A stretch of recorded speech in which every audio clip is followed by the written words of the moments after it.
বয়সটা এখনো 20-এর কোঠাও ছোঁয়নি, অথচ এই বয়সেই ফুটবল বিশ্বের তাবর তাবর ডিফেন্ডারদের নাচিয়ে যশ, খ্যাতি আর ট্রফির পাহাড় জমিয়ে ফেলেছেন লামিন ইয়ামাল। যে বয়সের সাধারণ ছেলেরা গ্যালারিতে বসে প্রিয় তারকার ছবি তোলার জন্য হাঁ করে তাকিয়ে থাকে, ঠিক সেই টিনেজ বয়সেই স্পেনের এই বিস্ময় বালক কোটি কোটি মানুষের ক্যামেরার ফোকাস নিজের দিকে কেড়ে নিয়েছেন। ইউরোকাপে ম্যাজিক দেখানোর পর 2026 বিশ্বকাপে এসেও তিনি যেন একাই লিখছেন স্পেনের রাজকীয় ভাগ্যলিপি। ছোটবেলায় এই লামিনকে কোলে নিয়ে গোসল করিয়েছিলেন স্বয়ং ফুটবল জাদুকর লিওনেল মেসি। সোশ্যাল মিডিয়ায় সেই ছবি ভাইরাল হওয়ার পর থেকেই ফুটবল বিশ্ব তাকে চেনে the baby blessed by Messi নামে। মেসির সেই জাদুকরে ছোঁয়া পেয়েই কিনা মাঠের ভেতর ইয়ামালের ড্রিবলিং, পজিশনিং আর নিখুঁত প্লে মেকিং দেখলে হুবহু মেসির ছায়ায় খুঁজে পাওয়া যায়। মেসির কোলে বড় হলেও ইয়ামালের আসল ক্রাশ কিন্তু লিওনেল মেসি নন, তিনি হলেন ব্রাজিলিয়ান সেলেসাও নেইমার জুনিয়রের কট্টর ফ্যানবয়। নেইমারের সাম্বা, ড্রিবলিং আর মাঠে বল নিয়ে নান্দনিক খুনসুটি দেখেই ফুটবলের প্রেমে পড়েছিলেন ইয়ামাল। নেইমারের সেই ক্রিয়েটিভিটি তিনি নিজের বাঁ পায়ে ধারণ করেছেন।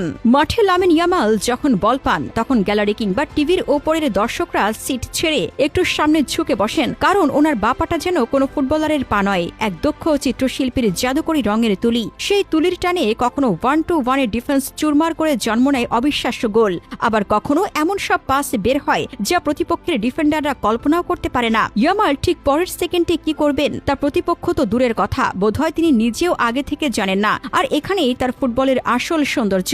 2007 সালের 13 জুলাই স্পেনের কাতালোনিয়ায় জন্ম নেওয়া এই ছেলের শিকড় কিন্তু বেশ বৈচিত্র্যময়। বাবা মরক্কোর আর মা নিরীক্ষীয় গিনির। আফ্রিকার দুই ভূখণ্ডের রক্ত শরীরে বইলেও তার প্রতিভার পূর্ণ বিকাশ ঘটেছে স্প্যানিশ আকাশে। কোনো সোনারূপার চামচ মুখে দিয়ে তার জন্ম হয়নি, একদম সাধারণ এক জীবন পার করে আজ বিশ্বমঞ্চের রাজা তিনি। একসময় যে শিশুটি টিভির পর্দায় নেইমারকে দেখে ফুটবলার হওয়ার স্বপ্ন বুনেছিল, আজ 2020-এ এসে কোটি কোটি শিশু এই ইয়ামালকে দেখে ফুটবলার হওয়ার স্বপ্ন দেখছে।